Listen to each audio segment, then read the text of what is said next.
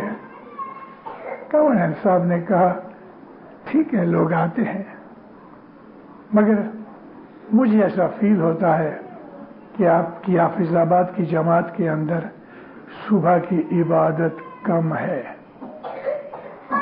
میں محسوس کرتا ہوں آپ صبح کی عبادت میں ٹھیک نہیں. اس کے لیے میں نے اس احساس کے تحت یہ میں نے موت کا ذکر نکالا. ہمیں یہاں پرماننٹلی نہیں رہنا. 1000 برس کی زندگی ملے تو بھی جانا تو ہے ہی. اٹھو، صبح عبادت کرو. اسماعیلی مذہب کا جو ایسنس ہے وہ صبح کی عبادت ہے. 3 وقت کی دعا پڑھنا، روز جماعت خانے آنا، حضر امام کا حق مال واجب 10 دینا، یہ ہمارے مذہب کی جو بنیادی اصول ہیں ان میں سے یہ ایک چیز ہے. لیکن ہماری اصل چیز صبح کی عبادت ہے. وہ لوگ کہ جن کے پاس بول ہیں، وہ لوگ کہ جو اس میں اعظم مولا کے پاس سے لے کے آئے ہیں. حضر امام آپ کو گھر دینے کے لیے نہیں آیا. ہم حضر امام کے پاس گئے تھے اور عرض کی کہ یا مولا مجھے اس میں اعظم دے. حضر امام پوچھتے ہیں کسی کے کہنے سے آئے ہو، اپنی مرضی سے آئے ہو؟ تاکہ حضر امام ہمیں جگانا چاہتے ہیں کہ میں مولا کے پاس گیا ہوں اس میں اعظم لینے کے لیے، اور جب مولا نے رحم کر کے مجھے یہ اس میں اعظم کی بخشش دی ہے تو پھر میرا یہ فرض ہے کہ میں زندگی بھر اس چیز کو نبھاؤں. اس کے لیے آج حضر امام ہمیں ڈسکریج کرتے ہیں کہ بیت الخیال کے بول مت لو، کیونکہ لیتے ہو پھر نہیں عمل کرتے، بھول جاتے ہو، پھر مولا کے پاس جا کے کہتے مولا میں بول بھول گیا. حضر امام کو بہت برا محسوس ہوتا ہے. صبح کی عبادت ہمارے لیے فرض نہیں ہے. فرض تب ہوئے کہ جب ہمیں یہ خیال ہوئے کہ موت کے بعد میں واپس نہ آؤں، موت کے بعد میرے ساتھ اچھا سلوک کیا جائے، عزت سے مجھے لے کے جایا جائے، ہتھ کڑیاں بیڑیاں پہنا کے نہ لے جایا جائے. اس خیال سے بیت الخیال کے اندر آؤ. اور بیت الخیال کا بول لیا ہے، ہم اس میں سے چھوٹ نہیں سکتے، اس میں سے ریزائن نہیں ہو سکتے. صبح کی عبادت کرو مومنو. اس عبادت کی وجہ سے آپ کے اندر جو روحانی قوتیں پیدا ہوں گی وہ آپ کی عقل کو بڑھائیں گی، آپ کی عمر کو بڑھائیں گی، آپ کو اچھی تندرستی دیں گی، آپ کے بدن کے اندر قوت آئے گی، اور آپ کو وہ چیزیں محسوس ہوں گی کہ جو اس کے پہلے آپ کبھی نہیں جانی بھی نہیں، سمجھی بھی نہیں. بیت الخیال کی باتیں میں نہیں کر سکتا یہاں، اور صبح کے وقت بھی میں آپ کو نہیں کہہ سکتا کہ بیت الخیال میں کیا ہوتا ہے.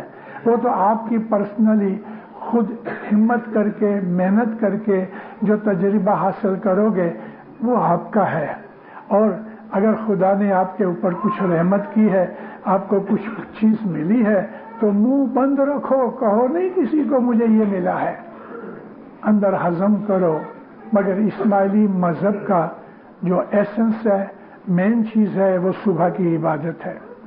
عبادت کرو تاکہ ہماری آخرت سدھرے، اور عبادت کرنے سے ہمیں دنیا کے اندر بہت سی چیزیں ملتی ہیں. روحانی چیزیں تو ہیں ہی، لیکن ہمیں دنیاوی چیزیں بھی ملتی ہیں. پہلی چیز تو یہ ہے کہ جو آدمی عابد ہے وہ حضرت امام کا فرمان مانتا ہے. اگر مولا یہ کہتے ہیں کہ دودھ پیو تو وہ دودھ پیتا ہے. اگر مولا یہ کہتے ہیں کہ لسی پیو تو وہ لسی پیتا ہے. اگر مولا کہتے ہیں کہ تم صبح 4 بجے عبادت میں بیٹھنے سے پہلے چائے مت پیو تو مومن کبھی چائے نہیں پیتا. لیکن میں دیکھتا ہوں دنیا بھر کے خصوصی طور پہ ہندوستان، پاکستان، افریقہ کے اندر لوگ صبح آتے ہیں، پہلے چائے پیتے ہیں، پھر عبادت میں بیٹھتے ہیں. ارے مولا نے منع کیا ہے. تو یہ کیسی پیری مریدی ہے؟ عبادت کرنے کے لیے آئے مگر ہم امام کا مرشد کا حکم نہیں مانتے تو ہم کو کچھ نہیں ملتا. بہت سے لوگ کبھی کبھی پوچھتے مشنری صاحب آپ سے کچھ باتیں کرنی ہے. اچھا کرو. مجھے اتنے برس ہوئے عبادت میں، ایسا نہیں ہوا، ایسا ہوا. چائے پیتے ہو؟ میرا پہلا سوال ہوتا ہے چائے پیتے ہو؟ ہاں صبح چائے پیتے ہیں. تو تیرے کو تو مولا نے منع کیا ہے کہ چائے مت پیے. اب تم مولا کی نافرمانی کر کے عبادت میں بیٹھتے ہو تو وہ عبادت کب ہوئی؟ ایک مثال دیتا ہوں. امام نے کہا ہے کہ ابھی صبح 4 بجے پہلے تم چائے مت پیو. جمعہ بھگت کہتے ہیں مولا نیند آتی ہے وہ نہ آوے اس لیے ہم چائے پیتے ہیں. تو امام سلطان شاہ فرمایا تو بھی چائے مت پیو. تھوڑی اگر نیند کی بات ہے تو تھوڑی چھوٹی کاوے کی پیالی پیو. یہ نیاز کی پیالی ہے، اس پیالی کی سائز کاوے کی پیالی ہوتی ہے. ایک ہی کارن، نیند اگر آتی ہے، نیند کو بھگانے کے لیے کبھی ضرورت پڑتی تو کاوے کی چھوٹی پیالی پی لو. مگر میں کہتا ہوں اس کی بھی ضرورت نہیں. رات کو سو جاؤ نا جلدی، 10 بجے سو جاؤ. رات کا کھانا مت کھاؤ. شام کو جماعت خانے آنے سے پہلے کھا لو. جماعت خانے جانے کے بعد ایک آدھ بسکٹ یا ایک پاؤں کا ٹکڑا، سلائس، دودھ کا ایک گلاس، آدھی چمچی شہد ڈالو، آستے آستے پیو. 1 گھنٹے کے اندر سو جاؤ. 10 بجے سو جاؤ. اگر عبادت کرنے کا شوق ہے، اگر ہم نے امام کے پاس جا کے عبادت مانگی ہے تو پھر اس کے رستے پہ چلنا چاہیے. جب ہی ہم کھانا کھاتے ہیں اس کو کم از کم 3 گھنٹے لگتے ہیں کہ وہ ڈائجسٹ ہو کے اپنے معدے میں سے نیچے آنتوں میں چلا جاتا ہے تو معدہ خالی ہو جاتا ہے. نیند بھی اچھی آتی ہے، سپنے نہیں آتے، نروس سسٹم اچھا رہتا ہے. لیکن جو پیٹ میں اگر کھانا پڑا ہے اور ہم سوتے ہیں تو یہ پیٹ کا کھانا کیا بخارات دماغ تک پہنچتے ہیں، نروس سسٹم ڈسٹرب ہوتا ہے، ہم کو نیند اچھی نہیں آتی اور ہم کو بہت سپنے اور ڈریمز آتے ہیں. ایسا آدمی صبح 3:30 بجے 4 بجے اٹھ کے عبادت نہیں کر سکتا. اس کے خیالات کبھی نہیں لگیں گے. صبح کی عبادت کا ایک طریقہ ہے، یہ ایک کورس ہے. اس وجہ سے اس کی قیمت چکاؤ، اس کی فیس دو. اور یہی کہ رات کو 10 بجے سو جاؤ، صبح اٹھ کے مولا کی عبادت کرو، سارا دن نیک کام کرو، کسی کا حق نہ کھاؤ، کسی کا گناہ نہ کرو، سارا دن مولا کو کسی نہ کسی طریقے سے یاد کرتے رہو. 4 اور 5 بجے کے درمیان کے جو عبادت مولا نے دی ہے یہ 4 اور 5 ہی ہونا چاہیے. یہ وقت دوسری جگہ ہم نہیں لگا سکتے. ہم اپنی مرضی سے وقت کی تعین نہیں کر سکتے. ایسا نہیں ہے کہ 6 بجے اٹھ کے عبادت پہ بیٹھ جاؤ. نہیں دیندار، 4 بجے عبادت پہ بیٹھ جاؤ. بھلے پھر 10 منٹ عبادت کرو، 20 منٹ کرو. لیکن اگر عبادت کا شوق لگ گیا، اگر آپ نے عبادت شروع کی اور آپ کو اس کے اندر سواد آ گیا تو آپ کی گاڑی خود بخود چلتی رہے گی. سارا دن آپ صبح اٹھنے کے لیے انتظار کرو گے کہ کب جلدی رات ہوئے، میں صبح اٹھ کے عبادت کروں. عبادت کے لیے طلب پیدا ہوگی، عبادت کرنے کے لیے شوق ہوگا. کوئی آدمی سگریٹ پینے والا ہے اور ایسی وائز میں 1.5-2 گھنٹے اور جماعت میں بیٹھے تو اس کے اندر کھجلی ہوتی ہے دل کے اندر، کب یہ مشنری جان چھوٹے، نیچے جا کے ایک سوٹا لگاؤں. میں خالی ایک محض آپ کو مثال دے رہا ہوں. یا کوئی آدمی کو اس طرح کی کوئی اور عادت پڑے تو عادت اس کو بیٹھنے نہیں دیتی. عبادت کی عادت جب ہوتی ہے، جب عبادت انسان کو نشہ دیتی ہے تو وہ نشہ اس دنیا کا نشہ نہیں ہوتا، وہ نشہ الہی اور نورانی نشہ ہے. کہ جس کا اثر 23 گھنٹے اس کی زندگی کے اوپر ہوتا ہے. صبح کی عبادت ہمارے مذہب کا سب سے بڑا بخشش والا کام ہے. اسی لیے ہم اس کو موٹو کام کہتے ہیں, بڑا کام کہتے ہیں. مولا کے پاس سے ہم آئے ہیں, واپس مولا کے پاس جانا ہے. اس زندگی کے اوپر تف ہے. کیا ہے اس زندگی میں؟ پھر بھی ہم کو چونکہ دنیا میں بھیجا گیا ہے, ہمیں اولاد بھی بنانی ہے, روزی بھی کمانی ہے, بدن کا خیال بھی کرنا ہے, ہمیں آرام اور آسائش بھی چاہیے. ہم کو منع نہیں کیا گیا کہ آپ اچھے کپڑے نہ پہنو, اچھا کھانا نہ کھاؤ, گاڑی میں نہ پھرو, بنگلہ نہ بناؤ. ہم کو منع نہیں کیا گیا. لیکن مولا کہتا ہے دنیا کے اندر اچھی زندگی پاؤ, آخرت میں بھی اچھی زندگی پاؤ. اس کے لیے ایسے کام کرو کہ ادھر بھی اچھی زندگی ملے, وہاں بھی اچھی زندگی ملے. جو آدمی صبح کی عبادت کرتا ہے, ہر روز جماعت خانے آتا ہے, برابر وہ دعا پڑھتا ہے, اپنی کمانی میں سے 10 دیتا ہے, اعمال نیک کرتا ہے, گناہ نہیں کرتا, میں آپ کو سچ کہتا ہوں دینداروں, وہ اس دنیا کے اندر بھی بادشاہ ہے اور موت کے بعد بھی وہ بادشاہ بنے گا. یعنی اس کو کوئی دکھ نہیں, کوئی غم نہیں, کوئی خوف نہیں, کوئی فکر نہیں, کچھ نہیں. اس کو ستانے والا کوئی نہیں, کوئی بد روح اس آدمی کو نہیں ستائے گی, کوئی جادوگر اس کے اوپر جادو نہیں کر سکتا, کوئی جنات اس کو تکلیف نہیں دے سکتے. وہ تو ایسا ہے کہ جیسے چلا جاتا ہے تو فرشتے اس کو سلام کرتے ہیں, تینے دیر لوگ پرنام کرے. اور واللہ عبادت والے آدمی کے ساتھ فرشتے چلتے ہیں. عبادت والے آدمی کے کچھ کام ہوتے ہیں, اس کو یوں ہاتھ اٹھا کے دعا مانگنے کی ضرورت نہیں رہتی. دعا مانگنا اچھا ہے, مولا کے سامنے عاجزی ہے, لیکن اگر آپ عبادت کرو تو پھر آپ کو یہ دعا مانگنے کی ضرورت نہیں, کیونکہ آپ کی خود کی کمائی ایسی ہے. آپ کو ایسا خیال ہے, میں محض آپ کو ایک مثال دے رہا ہوں کہ بہت دنوں سے آپ نے سموسے نہیں کھائے, محض مثال ہے. آپ کا خیال ہوا آج کل یہ مجھے سموسے ملے تو واللہ کہیں نہ کہیں سے آپ کو سموسے مل جائیں گے. عابد خدا کا پیارا ہے, فرشتے اس کو سلام کرتے ہیں. وہ جب کوئی خواہش آرزو کرتا ہے وہ پوری ہو جاتی ہے. ہم دنیا کے پیچھے بھاگ رہے ہیں. یہ دنیا کسی کی بنی نہیں اور کسی کے ہاتھ آئی نہیں. شکر مانگو, مولا کا شکر کرو.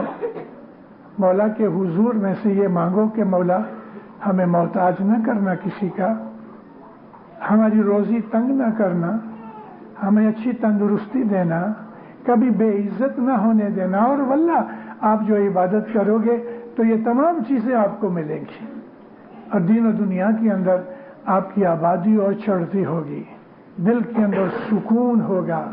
جس گھر میں عبادت ہوتی ہے وہاں جھگڑے نہیں ہوتے.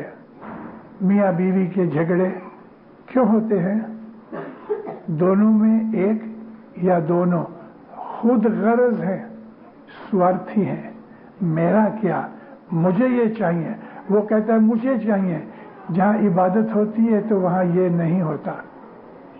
عبادت سے گھروں میں اور دل کے اندر سکون ہوتا ہے. عبادت کی وجہ سے آدمی کے ارد گرد ایسا ماحول پیدا ہو جاتا ہے کہ غیر لوگ بھی اس کی عزت کرتے ہیں, بھلے جانتے نہیں, مگر اس کا چہرہ دیکھ کے کہتے ہیں یہ آدمی کوئی معمولی نہیں ہے. عبادت کرو, عبادت کرو. سارا دن مولا کو کسی نہ کسی طریقے سے یاد کرو. تسبیح نکالو, 10-15 منٹ جماعت خانے پہلے آؤ. یہ دکانداری تو چلتی رہے گی. مان لو کہ دکان پہ گئے, خدا نہ کرے ہارٹ بند ہو گیا تو دکان کون چلائے گا؟ ہے کوئی چلانے والا؟ جو پروردگار ہم کو روزی دیتا ہے, ہم کبھی اس کو کہے یا مولا مجھے ایسا کام دے کہ میں روز جماعت خانے جا سکوں, تیرے گھر جا کے تجھے سلام کروں, تو کیا وہ مولا آپ کو اس وقت روزی نہیں دے گا؟ دنیا کی خاطر ہم جماعت خانے چھوڑ دیتے ہیں. جو خدا آپ کو 12 گھنٹے محنت کرنے سے روزی دے رہا ہے، اس خدا میں یہ طاقت ہے کہ 8 گھنٹے کام کرو تو روزی ملے؟ ہاں، وہ پروردگار کر سکتا ہے۔ جماعت خانے روز آؤ۔ مولانا حضرت امام نیروبی آئے۔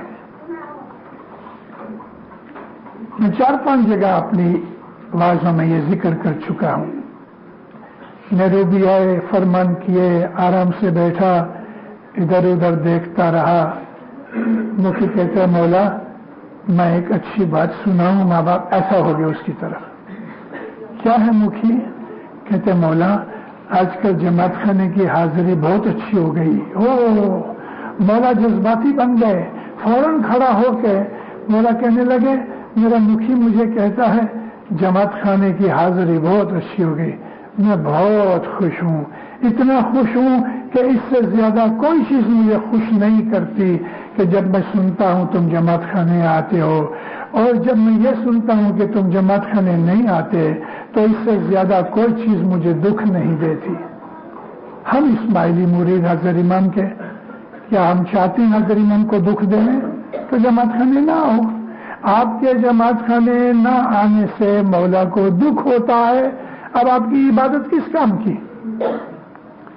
روز جماعت خانے آؤ، دعا 3 وقت کی برابر پڑھو، 10 وقت برابر دو، نیک اعمال کرو، سارا دن مولا کو یاد کرو اور صبح کی عبادت کرو۔